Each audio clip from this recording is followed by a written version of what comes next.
All right, man. So I'm sitting here with Angel Martinez, Bridgeport, Connecticut. How you doing tonight, man? I'm all right, thank you. Right on. So can you break down a little bit of what happened tonight? Well, I took you to a local restaurant after we got back. We parked, and I noticed that there was some activity a couple of blocks away. Then we questioned each other on whether or not we were going to go check it out. We decided we would. Once we got there, we noticed that two cruisers and a detective vehicle had stopped another vehicle. We proceeded to park like a block away.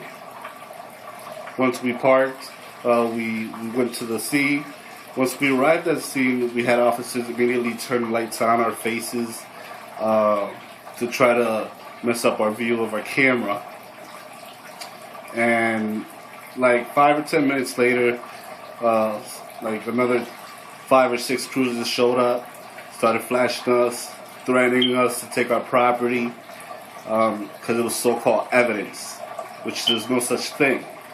To me, that's called stealing, but it's whatever they say these days. But once we started filming, they got very agitated. They recognized who we were. They didn't bother coming up to us after the threat. All they did was just shine lights on us. So what kind of message do you think, if someone here in Bridgeport were to see that video, what kind of reaction do you think they might have? Well, they'll have the following reaction, that they'll know that Cop Block is out there. They'll know that our purposes and intentions are good. We're trying to make the people aware that they're not alone. There's people out there like copblock.org and ConnecticutCopBlock.webs.com, and we're out there to help the people. And we also would appreciate if they joined us in order to help others that are not knowledgeable about the laws and the civil rights. Right on. So what would you do if some folks in Bridgeport stepped up and wanted to get involved? Like, what kind of ideas do you have, I guess, would you implement, would you seek help with? Well, me personally, I'm working on a project to try to build, if you would say, a Cop Block station base at this present time. That way we can have people come in, look at our pamphlets, look at our information, our literature, get some knowledge on rights and freedom that they have that they didn't know they had. A lot of word of mouth advertising on our civil rights and laws, ways of keeping accountability for police actions, making sure those bad apples are not ruining the whole bunch. So what would you be happy with here in Bridgeport if you're talking about police accountability? What is there a specific level? Like, would you know it one day you'd say, "Oh, we've reached it. I can retire"?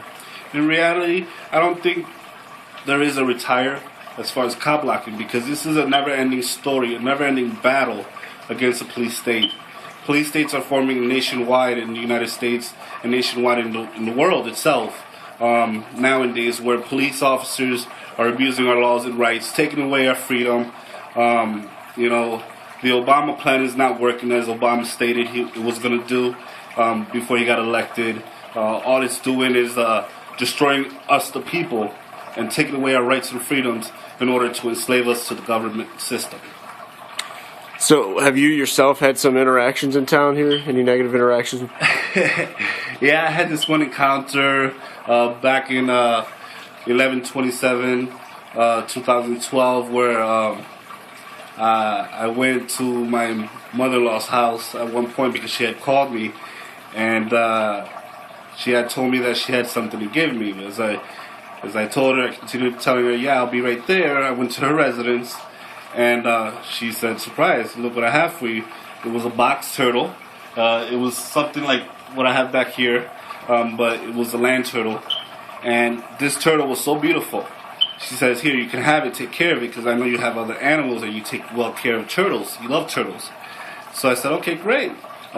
Where did you get it?" She's like, "Oh, some guy in the neighborhood wanted to toss it in the river inside a plastic bag and kill it if nobody wanted it." So she said that she would want it and gave it to me. So I didn't have nothing to put it in, so I put it in a school bag I threw in the towel, made it comfortable, a little damp and wet, so the turtle could be as comfortable as possible. I put it in a book bag, and I put it on, and I proceeded to go to my house. As I was walking a couple of blocks up, I noticed an interaction by some officers, 2 cars. They had stopped a Mexican male, and they were talking to him and whatnot, and as I got closer to the scene, they were already in their cars. So there was nobody in front of the party. Since I didn't see any interaction with the police in the party, the cops were in the vehicles, which gives me every right to approach the party. I proceeded to the party, and I gave them a flyer and a business card, and I told them about Cop Block. The minute I gave them a flyer and a business card, and I started talking about Cop Block, I guess the officers had the windows down and they overheard it. They pop out of the cars and they're like all ecstatic. Oh, what you doing? You're obstruction of justice, whatever that means to them. And they're like, you need to leave, or I'm gonna have you arrested for obstruction. So I'm like, okay, I'm gonna leave, but can I have your name and badge number? They said they wouldn't give the name and badge number, but I was like, all right, whatever. It's important to know that when you get stopped, you ask for a name and badge number. That way you can report an officer if he violates any of your rights or laws.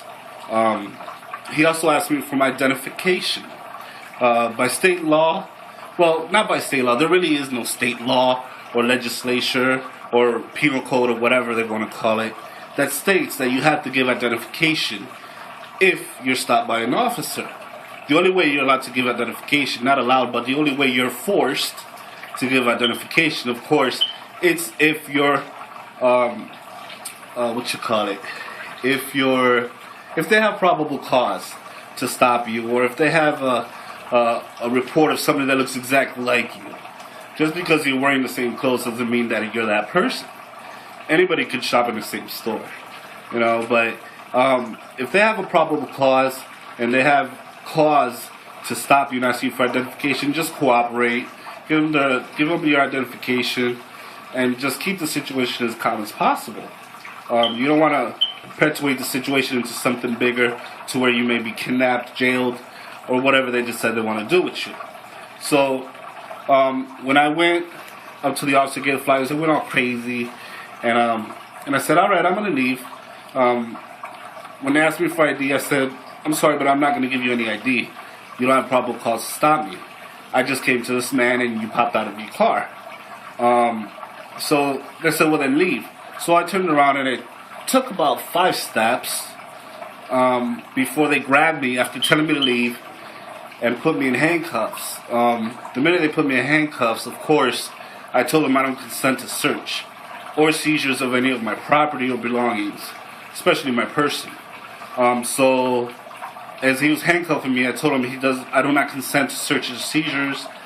He continued searching me, going in my pockets. Really, all they're allowed to do is pat you down if you're not the one being arrested in the first place. But laws nowadays are broken by the law themselves. So he continued. He went in my wallet. He went in my book bag. When he went in my book bag, he found a turtle that I was humbly transporting to my house to be taken care of. He found a turtle. Started laughing at me, mocking me with the other officers. So they took the turtle, they handcuffed me, and put me in the cruiser. I went downtown, but it wasn't a good ride. But when I got to the precinct, I was put in a cell. I was searched again illegally. This time I was cavity searched, believe it or not. And they strip searched me or whatever, and then put my clothes back on. I went into the cell. An hour later, I had asked how much was my bail. They said it was about $150. After that, an hour later, again passed, and I asked again because I was trying to post bail. Then he started fingerprinting me all late. After like 2 hours, he wanted to fingerprint me and take my picture. I said, so my bill's $150, right? I can get out tonight. He's like, no, it went up to $1,500. I said, what? He said, yeah, $1,500, and that I wouldn't be coming out of jail anytime soon. So he started threatening me again. Not only was I threatened by an officer, or more than one officer, I was threatened also in the precinct after I was arrested. So that's 2 threats. He told me it went up because animal control came and picked up the turtle, and they charged me with animal cruelty. But after all that happened, I was in the process of getting attorneys, going crazy, getting a lawyer. But, you know, it came to a conclusion where I was going to try to fight it, take it to trial. Of course, I was not going to take a plea.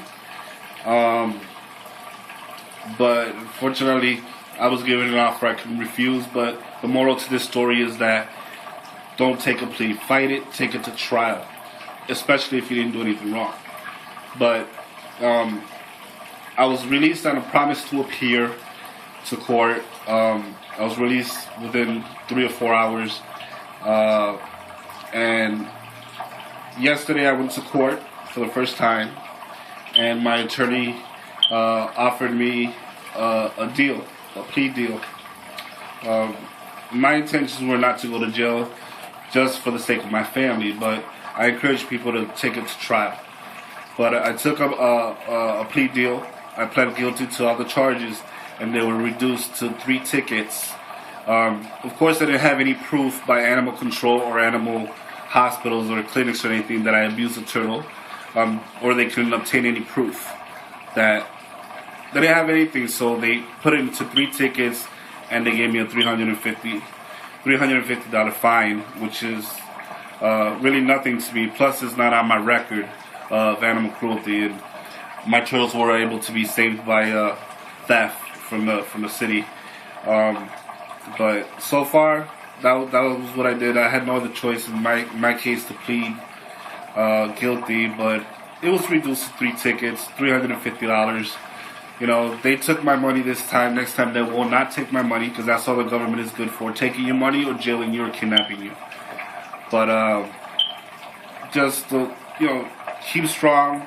Don't take a plea. Always be calm in the situation. Do not disrespect the officer. Do not resist arrest. You know, a lot of information that I'm giving you is on copblock.org or Connecticut, which is ctcopblock.webs.com. But I encourage you to go to copblock.org. A lot of information is in there. A lot of stuff that's going to help you with your journey into law land and court. And a lot of information on how to keep the police state in your state accountable for their actions. Oh yeah, dude. I think that was good. Oh, that light was killing me. Was it? I bet, dude. Pride is sin. Oh man, I'm trying to keep my eyes open because I'm fucked up.